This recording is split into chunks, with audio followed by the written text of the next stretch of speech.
Video transmission.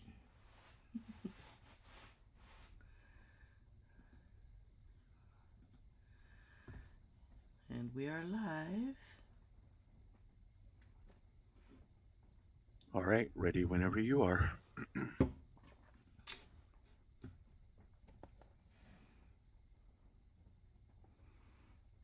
button is it? Devil is amongst us. Stay back, boy. This calls for divine intervention. I kick ass for the Lord.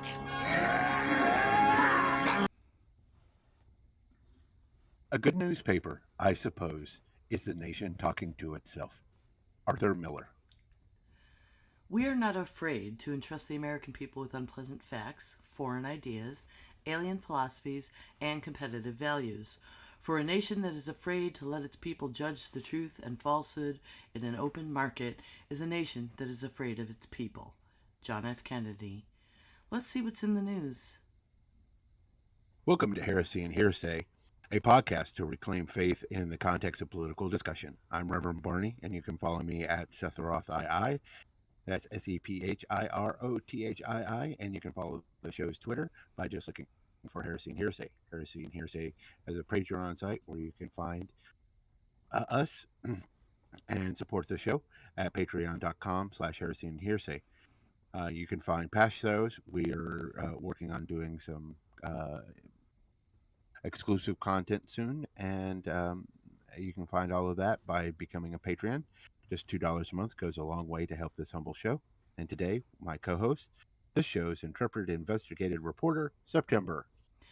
Hi, I'm September, also known as 9 of 12, and you can follow me on Twitch and Twitter at 9 of 12. I'm also co-host of the Geek Girls podcast. Welcome to our Twitch channel where you can contribute with bits and subscribe for free if you have Amazon Prime. You can follow the show on YouTube, Facebook, Twitter, and any podcast catcher. Just look for Heresy and Hearsay. Please like, share, subscribe, follow all of that. And please give us a review. That helps other people find us. We also have a website where you can listen to our past shows and find bios about each of us. That's at heresyandhearsay.com.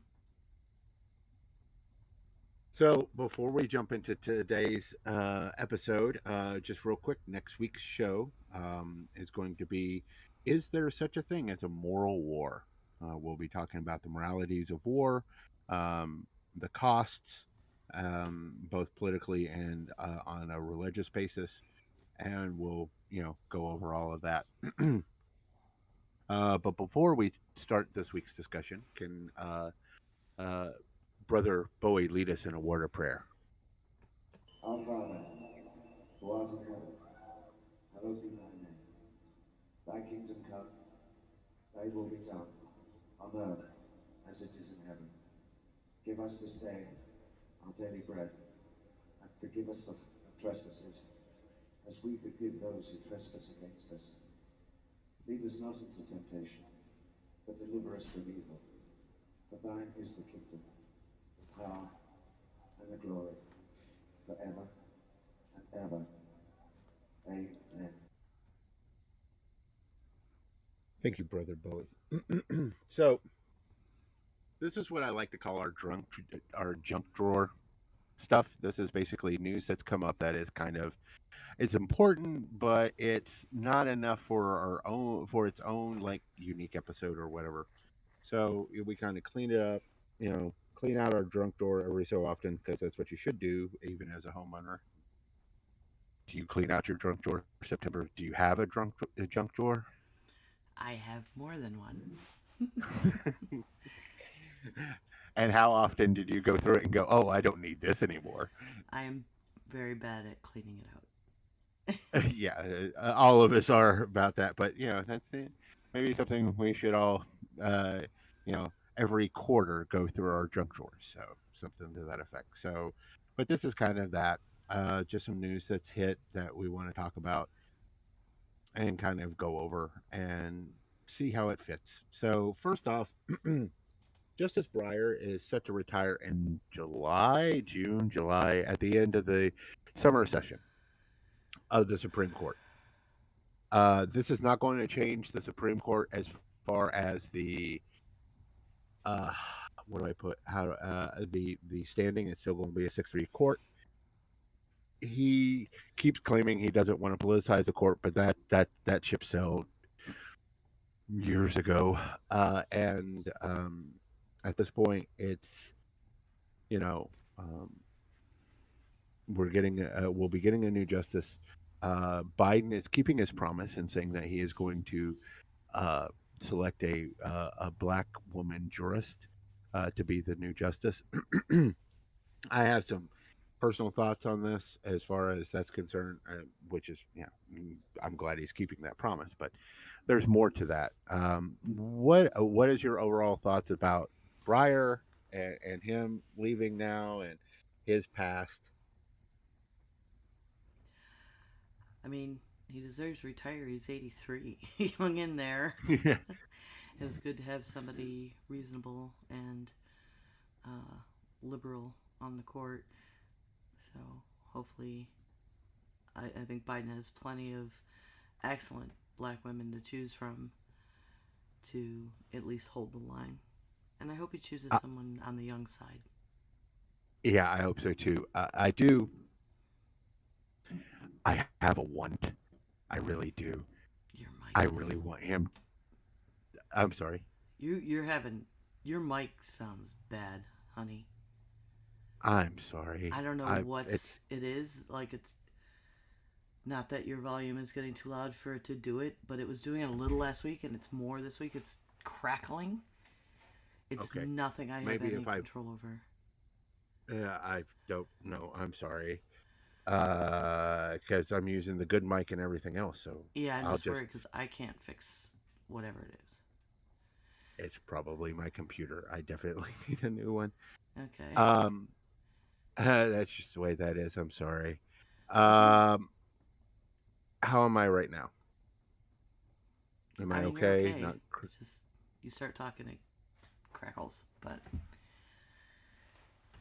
Okay. I'll send I it to have a you want. when I'm done with it, Okay. and we'll see if we want to put it out. Okay. Okay. You have a All want. right. I have a want. I want him to nominate Anita Hill. A couple of reasons.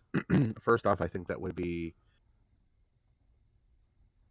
a good redemption for how he treated her and the questioning with Thomas. And secondly, and this is more petty, because it would just send Thomas into a frenzy. I don't think he would be happy at all if he had to be of equal to Anita Hill, who he didn't think was an equal of his. So I think that it's not going to happen, but I would really It would want be a that. little sensationalist. Yeah, well, the Republicans are are screaming that he's going to put Harris on and then choose another vice president, and I'm like, no, that's not going to happen. That's not going to happen. Well, the thing is, they were talking about her approval rating. Her approval rating has gone up to 50%, so obviously she's improving. So her approval rating is better. So it's, it's like there's this, oh, everybody in the White House hates her and stuff like that. They don't hate her. She's fine. They just they are terrified of a black woman being on the court. The other thing is how upset the white men are about the fact that he's choosing a white woman. I mean, a black woman. And I'm like, there hasn't been a black woman on there. And he said he was going to do this as a candidate. And like Collins was complaining about it. And it was like, and when confronted with the fact that both Reagan and Trump both said that they would put a woman on the court, she was like, "Oh, but that's different." It's like, yeah, it's because it's this color of their skin, probably, or that he's a Democrat, or both. So I'm done with that. Moralistically, I think that we need more representation on the court. I also think we should expand the court. It's a whole other. That is a definite topic that we could discuss, but possibly on the moral sides of everything. But I just the court the court has become politicized, and I think that's problematic. That they're supposed to be like idealistic, and kind of look beyond the politics, but it's become so politicized for so long now, and I don't think we can go back. So we just have to deal with the system as it is. I think we should get rid of lifetime appointments. Um, I think you spend 10 years there, okay, or 10 years there. All right, time to get a new judge. Time to freshen things up. That way, it gets people who are younger on the courts that understand things differently than people who can barely work a smartphone, for example. I because there are Supreme Court cases that will come up in the near future about net neutrality and about the internet as a whole and everything else. And you need people who at least have some base understanding of these things. I Uh, think you're being a little ageist, I will say. And I think there is some value to having the overarching memory of seeing these things come into being and having a um, outside, not outside, but a point of view that isn't based on the here and now as much, where you like know the history and you've actually seen it unfold, the changes that result from these technological advances. I think there's value to that. I apologize for being ageist. That wasn't I my know it wasn't intention. your intent. I'm just pointing it out Yeah, because that's yeah, what I do. and I apologize. My feeling, and I agree with you because like we're the last generation. We're the first generation to have both the internet and not have the internet. So we know where it comes from. We know what it was. What I don't want to say a wild west. It was kind of like a utopia in some ways. I mean, yeah, there was always horrible things, but it just there was more people being able to do things that was off normal and stuff like that, and things started consolidating and corporations started buying up stuff. And I remember when Hotmail was not owned by Microsoft, Rocket Mail and all this kind of stuff, and AIM was like the big thing, and now who even uses messengers much anymore? You know what I'm saying, as far as those kind of things. And there are And people on yes. the court that Mhm. remember. I mean, people now are like, oh, the young people, they're just always have their face in their phone and no one's interacting with each other and it's destroying our society. And we have elderly folks, on the court now who remember when people said that about newspapers and posted Yeah. pictures of, you know, in the newspapers of people on the subway all reading their paper instead of talking to each other, and it was going to destroy society. And having a long storied history of realizing how what the motivations are for those kind of arguments and how true or untrue they are, it takes a scholarly soul for sure. Yes. So, I this is going to be an interesting few weeks. He hasn't announced anybody yet. I have a feeling that'll probably come probably about the end of the month, more than likely. Um, I'm sure most of these individuals have already been vetted, so it'd be fairly quick as far as getting them on the court and everything else. Most of Seeing the the time the is going biggest, to be spent with him dealing with all the representatives that have to confirm the appointment to get yeah. those votes in line before announcing. And well, they're also going to have to wait because the one of the and I wish this individual well. I can't remember their name. I'm sorry, but the not Nevada, New Mexico senator just recently had a stroke, and so they think he's going to recover. They had to do brain surgery to relieve pressure and to make sure nothing happens. But that leaves him 49-50. So they're going to have to wait until he's able to be willed into the House. I mean, into the Senate, so he can vote. So they're going to have to wait for that for a little bit. So that's why I'm thinking end of the month they'll be able to know how he's doing, or if they're going to have to replace that individual or not. So, um, and the 50, and this is why elections are important, because the court is still important. And this is why in 2022 we need to get more Democratic senators than 50, so that, Manchin and Sinema doesn't have any power, but also that if something like this happens, we still have a majority. So, Mhm. all right. So next on our list, and this one may cause some controversy and may get us called names, but Israel has been deemed an apartheid state. That's big. Uh, and it's not like from some news organization. This is from Amnesty International. And I think they held their hands. I think they held this as long as they could, and it's just getting worse. And there's so many. Look, you can, and this is what happened with Representative Omar, is that she was criticizing Israel, but her wording wasn't careful enough, so she had to back off a little bit. But you can criticize Israel and still be a supporter of the Israel state and still be a supporter of Jewish people and not be anti-Semitic. Mm-hmm. So I am going to be extremely careful on how I word this, but there have been a lot a lot of wrongs done in the name of the Israeli state towards the Palestinian people, especially those on the West Bank, um, for what they've done as far as taking lands that weren't there illegally, uh, the killings. There's just so much, and the apartheid state. When South Africa says, and has been saying for years now, "Oh, Israel, we know what an apartheid state is. You're an apartheid state." You might want to listen. That's Yeah, it's unfortunate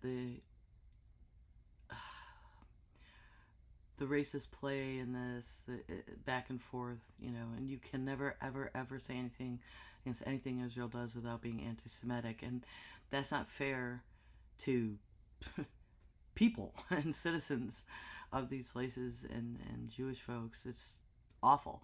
But Israel has acted terribly for a very long time. And there's not, it's no use tiptoeing around it.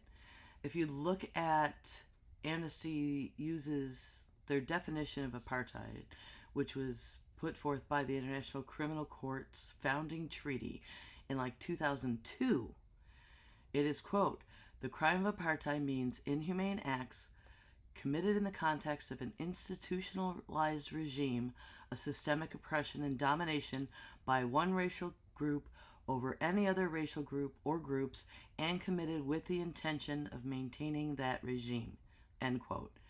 By that strict legal definition by the International Criminal Courts, it is obvious to make this designation that they are that Israel's government is acting to maintain an apartheid state.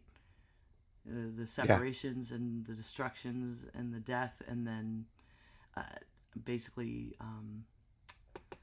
sanctions and cutting off their supply lines, and it's just to maintain dominance and not have any kind of diplomacy for those particular citizens in governmental decisions in the area. So it's yeah. just it's not terribly disputable, and any of the responses I've seen from Israel's government have just been like throwing fists and claiming they're the victims. Well, and I've been Like, we give this more how rights than other states do in the region. Well, that's not saying a whole lot at all. no, no. And I've been following this Israel Palestinian thing for some time, and it's always been on my kind of radar. And when they really started um, this West Bank thing, this was back in the early 2000s. They basically forced Gaza into voting for Hamas because of that. Because it's like, look, we don't, and the people of Gaza really don't like Hamas, but it's like we need somebody who is going to protect us, that is going to fight back. And when you push your fellow people into basically becoming an armed camp that is willing to do things that they normally wouldn't, and you can just look at it, even American history, look at what we did with the natives here and everything else. And Oh, I thought you were going to go they somewhere else with that. Because for me, I saw a real easy um, allegory to use where if the government is not doing its job to serve and protect the people, what do they have to do? They turn to organized crime to protect them. Yeah. Right? Well, that. That's kind of Well, what that's also happened. true too. I mean, yeah. Look at the Italian mafia back in New York. Or the Irish mafia, things of that nature. You look at Compton and the gangs. They're there to protect the citizens from the rest of because the city wasn't doing anything, and so you go to, and it's not a good bedfellow. It's not something you want to do, but on the same thing, it's better than complete and total chaos. You know, this group controls this part of the area. This group controls parts of this area, and yeah, they may be committing crimes, but it's I wonder if libertarians ever think about that's what they're asking for. it could be. I don't know.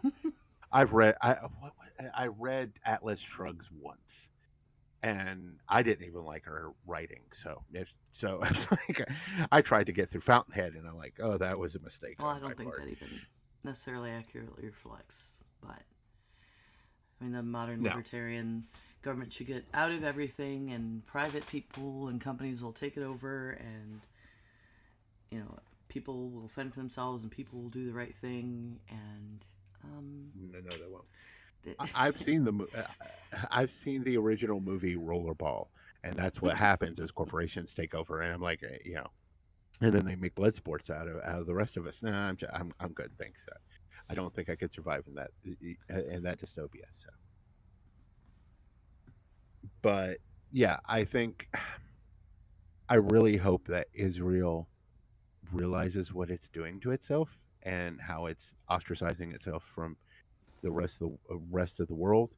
And if it keeps doing this, there's nobody going to be crying for them when someone attacks them. And I'm not wishing that attack. I'm not wishing any harm on anyone. But if you alienate yourself, you are going to cause people not to be so upset if something bad does happen. And I think that's kind of a sad state because this is a very early country and it's been struggling for decades to try to find its identity. And its identity is to become okay, I'm going to say this and this is going to give me a lot of trouble, to basically become the people that they were oppressed by. They've become the bullies now, and that's not healthy at all. All right. well, Next, generational and this is trauma can cause those repetitions. that is extremely true. So our final mini topic of the day, because this is going to be a short episode, is Trump. Okay, so I don't want to do this. I really don't want to talk about Trump, but he had a he was out in the field again with a bunch of his supporters, and then he also released a statement. So there's been three things that's come up in the news. The first one is that if he runs and he wins again, he says that he is going to pardon everybody from Jan 6. Can we get him in jail for like now? Yeah, because this is the only Jeez. because at this point this is the only reason he would run, is for the simple fact that that would be protect him from all of these investigations that's going on. So he's got two in New York at least, one in DC, and one in Atlanta. So Right, but if we as far as quick criminal, manage um, to, because with the tax stuff, those are at monetary levels that are felonies, and they right? could disqualify him from running if he's convicted of If any of those. yes, and all of the it's going to be interesting who gets the chance to put him in jail first. I'm hoping for Atlanta because I think the Atlanta issue and Mm-hmm. the I think that is more important to our nation than the monetary stuff. Don't get me wrong, that is absolute crap too. But I think Whatever it him takes. trying, yeah, I know, I He's get so, you, so corrupt. yeah. The last thing we need is a corrupt president showing up, getting reelected, and that is a danger, especially with the new laws that have been passed and everything else. Um, so again, that's why elections matter and making sure that you get the proper representation in. So we could have protected ourselves with the Voting Act. But that being said, as far as the um, so that's one is he's wanting to give the because it's twofold. First off, he's saying that he is okay with what happened on January 6th, that it wasn't that big of a deal, and that they should be pardoned because they're being treated poorly. But secondly, he's also giving signal that, hey, if I do run again and if I lose again, we should do this again, but this time make it work. Whatever it takes, make it work this time. So he's giving, he's kind of signaling, let's do that round two. And so that's a little scary. Last week, 11 of the Oath Keepers were actually charged with sedition. And I'm expecting there's going to be some more of those kind of charges. There needs to be some people that are charged that were in the administration. It's great that the people on the ground were being charged, but we need to get people that were in the administration. We need to get Rudy Giuliani. We need to get Trump. We need to Yeah. get people indicted. Well, there's a lot of stuff going on in those investigations. So. True. The second thing that he said is that if he is charged and if he is prosecuted, that he wants protests throughout the nation to happen because it would be an injustice that he is being charged for anything. It is that statement he made during the campaign of 2016 where he said he could probably shoot somebody on Fifth Avenue and his supporters would still vote for him. This is again another rallying cry for more violence, more problems. Um, I know he coached it in language of protest, but we all know what he means, and again, that is extremely dangerous. And finally, the last thing was the statement he released on Sunday, where he basically stated that Mike Pence should have overturned the election because he had the power to do so. Oh, the big lie. Well, at least he can't. You He lost, can't go dude. five. Loser. Get over it. he he can't. He can't even go 5 minutes without basically incriminating himself with some stupid statement. And that's what he's doing. Is he's basically saying, yeah, I wanted Mike Pence to overturn the election because he should have, because I should have won. And I'm, so I'm tired. I'm but he keeps having the so people ask, well, why I guess he's having these rallies because in the middle of nowhere because it just gets more people there. It's like, no, he's having those rallies because in 2020 when he was doing the rallies for his campaign, they're supposed to pay for the security and stuff like that, and they stiffed all these different cities, so these places are like, no, you can't run it here because you still owe us money from the last time you were here. And so he's having to do it in the middle of fields and everything, and he's stiffing local cops in that area. Probably, I can't guarantee that, but it's a probability, allegedly, that he's stiffing He has a the local. long storied history of stiffing contractors and everything. Yeah. Even before he was in politics. He's a drifter. Look, He's a grifter.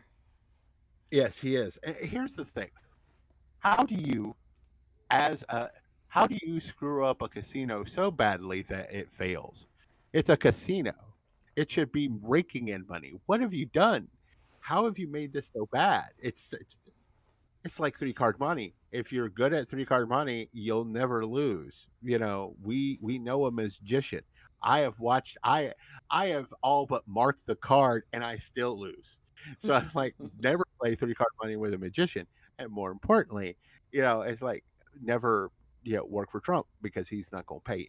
And he's throw and Lindsey Graham said, well, we really shouldn't pardon these people because Lindsey Graham was there and scared for I'm sorry, his life. And Trump was like, well, Lindsey Graham's a rhino. And I just like, oh my God, how can Trump say that Lindsey Graham of all people is a rhino? Lindsey Graham has been giving Trump a rusty trombone for God knows how many years. No. Stop. And yeah, so he will turn on you in a heartbeat. I'm sorry. Did I say something that confused you? You looked a little confused. Uh, just the terminology you use, I don't believe is accurate to what you were trying to say. Do you know what a rusty trombone is? I will. It's it's basically blowing hot air up someone's butt. Okay. So, I but know a more explicit. And sure. I'm trying. Look, I'm supposed to be the reverend here. I'm not supposed to uh, you know, go all crazy on the terminology here. It makes people uncomfortable. Yeah, sure. I probably am the one that says fuck more than anybody else on this stream. With that being said, so Trump. I don't think Trump's going to win. I don't think he'd even win the nomination, but he's a danger, and we need to watch out for that. We need to watch out for his rhetoric, and we need to get him off the streets. He's a danger to himself and to everybody else. And unfortunately, nobody's willing to take the chance and just arrest him. Or I know there's investigations and stuff that needs to happen, but maybe Ivanka should put her grabby hands father into like an asylum or something. That would be good. You know, let her take over. Yeah, I mean, what else has the Trump family got to do at this point? They're broke. That's the thing. Except for Ivanka and Kushner, Well, they made a bunch they're of not. money while he was in office, which is part of the Yeah. investigation. So, So, do you have any thoughts on this whole situation? nope, I don't want to give him any thought or time. I wished I couldn't, but I'm so deep into politics at this point, it scares me. All right. So we have two carrots tonight. So let's get to our carrot and stick. I should have went with that first.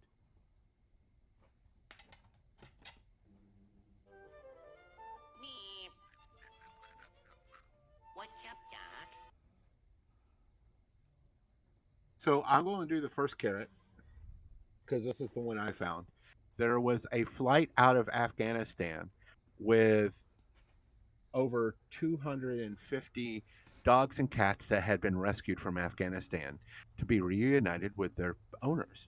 So not only did we get the people who helped us, in Afghanistan for over 20 years out for those that wanted to leave, and we got them all out except for the few that wanted to stay, and we're also rescuing their pets, and I think that is absolutely wonderful. And I think that deserves a carrot because you know in a lot of situations pets are kind of forgotten about in disasters and emergencies, and this just does my heart good. They were stacked on top of each other. They're probably fucking miserable being on that cargo plane, but you know what? They made it. They're going to be okay.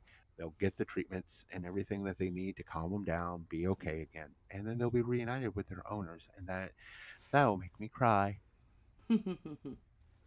So you have a carrot as well. And who would have ever thought in a million years that the first president I went to DC and marched in protest against, I'm giving a carrot to George W. Bush.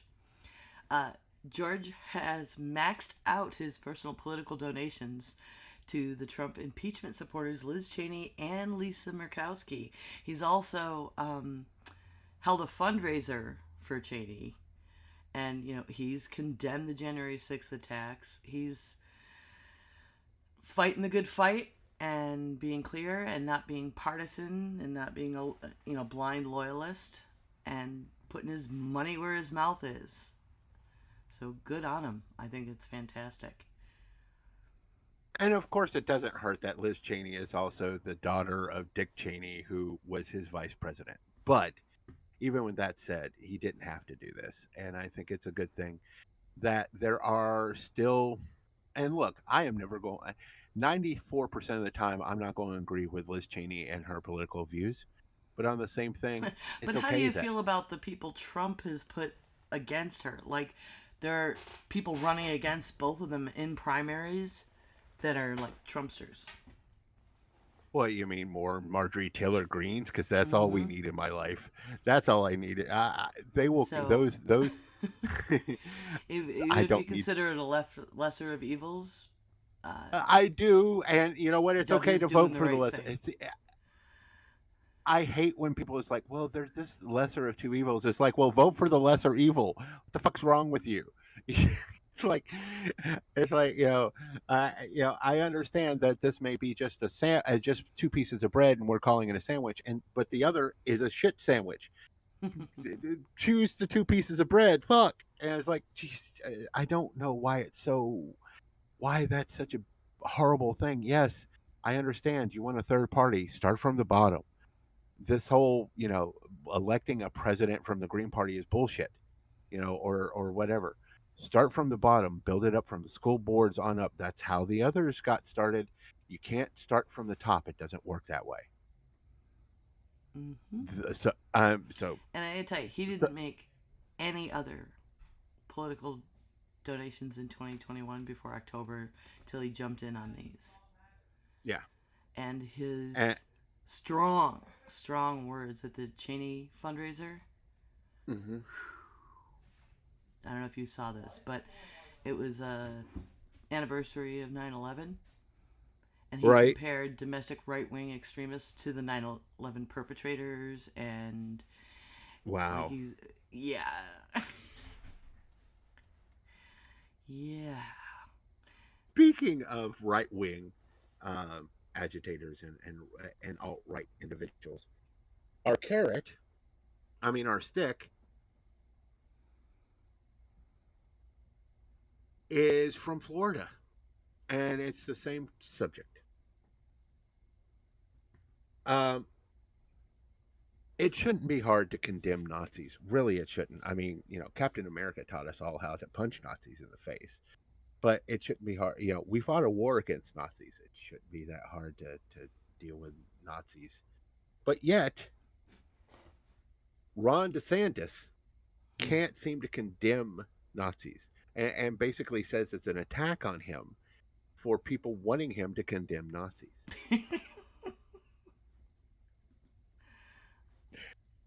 I Well, mean, I guess, it's not that hard, really.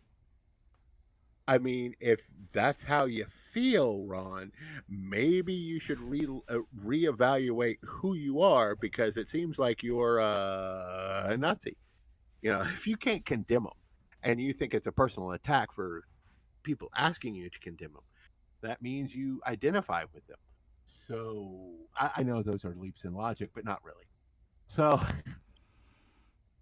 all right. So yeah, and earlier that weekend when they were doing horrible things, his chief of staff, I'm sorry, press secretary. I apologize. his press secretary was tweeting about, are they really Nazis? Yes, they're wearing the swastika. They're in really shitty uniforms that are trying to be the SS. And yes, they are doing the salute. They're Nazis. I mean, you just, when you dress like them, act like them, and move like them, except being, fat and out of shape, because I've seen pictures. Look, I am going to degrade them in any way possible, and I am a fat man. I am a very fat man. But you know what? On the same thing, they deserve to be degraded. These are horrible human beings. These are Nazis. These are racists. These are anti Semites. These are horrible human beings. And they're in Florida, and they should be condemned. They should be in jail, because they attacked people and stuff like that. So, no, you condemn Nazis. It's not that hard. You condemn Nazis. So, Ron DeSantis, you get the big stick.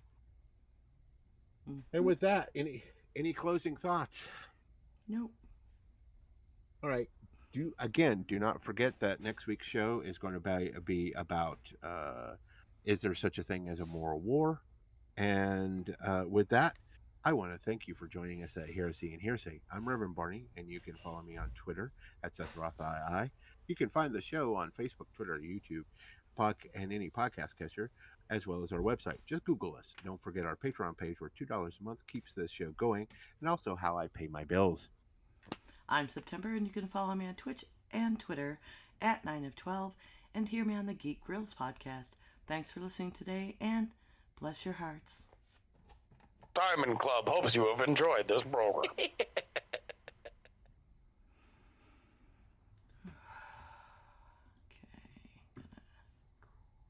End the stream.